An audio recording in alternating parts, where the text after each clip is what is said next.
Let's be school ready with Teacher Ray. Walong hiram na titik.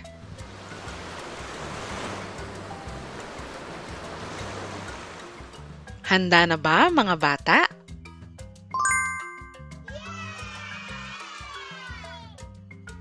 Tandaan, makinig ng mabuti.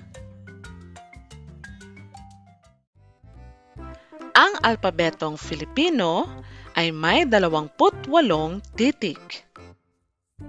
8 dito ay tinatawag na hiram na titik. Mga hiram na titik ay mga titik na nanggaling sa ibang bansa at idinagdag sa ating alpabeto. Narito ang mga hiram na titik.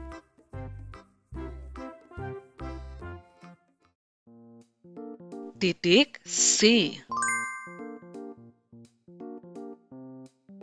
Cactus. Cactus.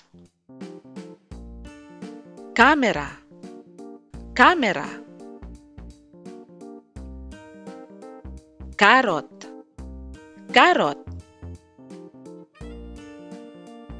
Titik F. Fries. Fries. Fountain. Fountain.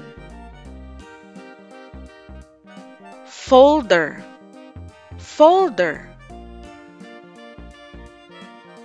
Titik J. Jeepney. Jeepney. Jacket. Jacket. Juice. Juice. Titik N. Ang titik N ay kadalasang nakikita sa gitna o loob ng salita. Karinyosa. Karinyosa. Nasaan ang titik N sa salitang karinyosa? Tama, nasa gitna.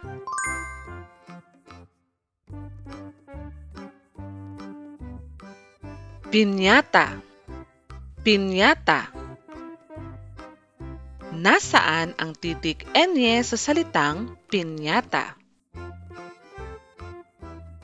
Tama, nasa gitna. Banyera. Banyera.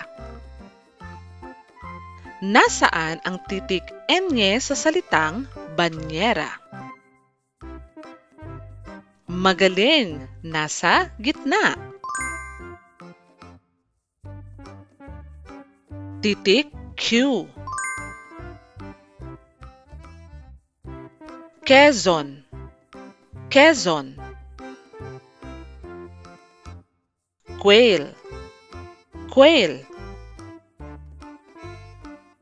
Quack. Quack.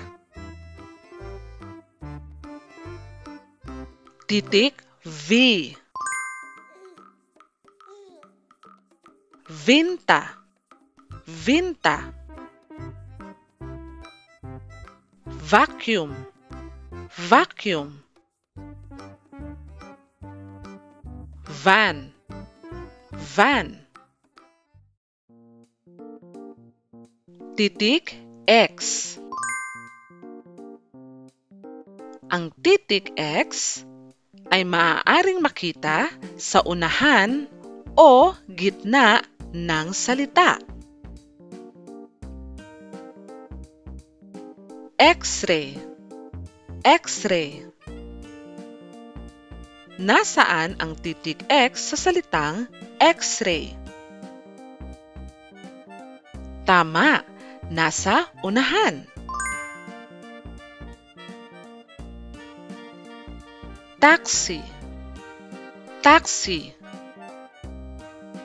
Nasaan ang titik X sa salitang taxi? Tama, nasa gitna.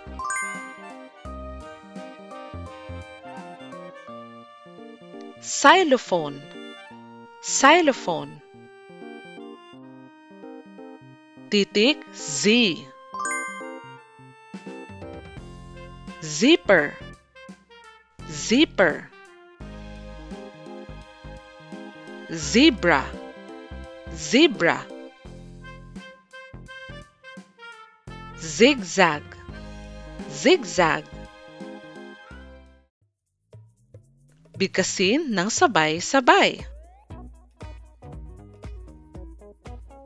C, F, J, N, Q, V, X, Z. Magaling mga bata! Huwag kalimutang mag-subscribe, like at share. Maraming salamat!